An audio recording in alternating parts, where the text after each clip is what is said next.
The Real Estate Photography Podcast is brought to you by tourbuzz.net, high-definition virtual tour and photograph hosting, now with interactive floor plans. Sign up for your free trial today. Hello and welcome to the Real Estate Photography Podcast with Mike Muriello. Today I want to talk about gear, and specifically I wanted to talk about cases. If you're anything like me, you've probably gone through your fair share of cases over the years.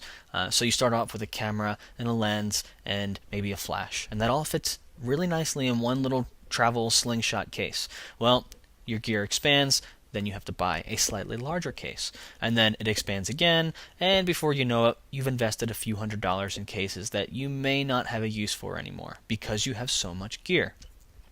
Another thing that I also find myself in with cases anyway is how I use them, and I have found that over the years that a backpack style case is not as conducive as it could be because I'm constantly traveling from door to door, meaning from my front door to my car, from my car to the listing, around the house, back to my car, and then do that a couple more times, and then back to my house. There's a lot of traveling between one door to another door.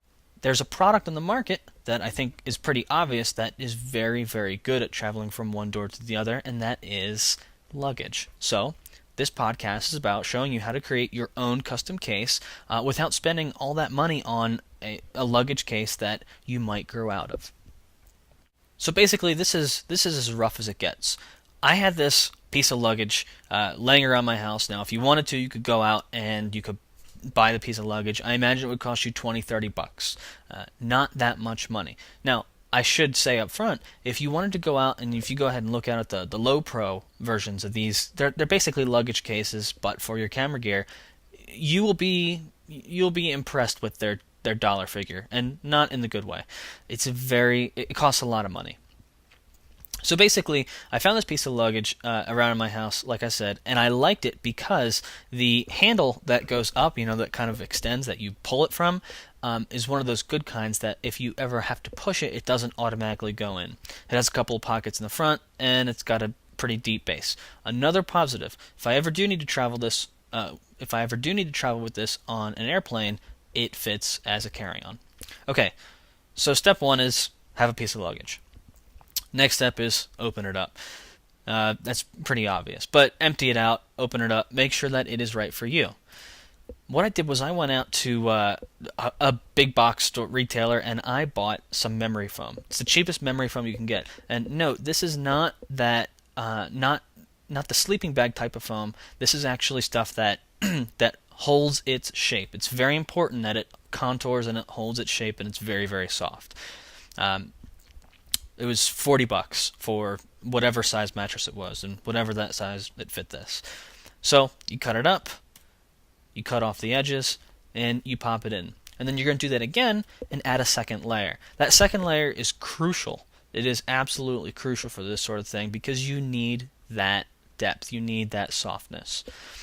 Then what I did was I added one to the top level, and as you can see, this is the before and that's the after. That top level has an entire piece just like the base does, but on the top that way, and it's actually it's very dense. If something were to fall on top of this case, it'd be very well padded. Now if it were pointy or sharp, it would go right through and it would hit your gear. But that's not the case in the most situations that I get in. After that, take the stuff out, put some memory foam around to kind of create that exterior, and cut it all up, and then trim it down to size. This is very quick and dirty, by the way. And there you go. And then you can squeeze back that original memory foam back into the base. That is pretty much it. Now, if you don't have as much gear as I do, you can put dividers in between these things. But for my case, this is exactly what I wanted it to do. So when I put all of my stuff in there, it all is packed incredibly tightly. And this looks like a jumbled mess. And I should let you know that I didn't just throw this in there. This case is a month and a half later after I actually built it.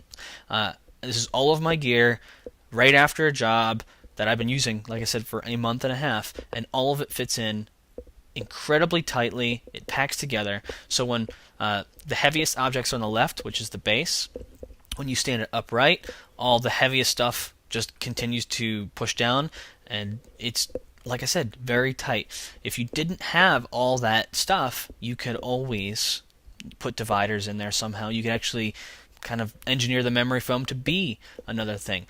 It's not as clean as it could be. So what I do plan on doing is asking my wife to kind of sew something that'll sew this in there around these edges right here, here and there, so it kind of contours around the edge of the case. For me, I've had no problems with damaged gears, and as ugly as this looks, I haven't had a single scratch on anything. And like I said, it's because everything is so tight, tightly packed, it doesn't have room to move around. So that's the custom case that I have built for myself, and I do imagine I will grow out of it within the next 6 months and maybe get a different case, a different setup, but I will not have spent $100 or so.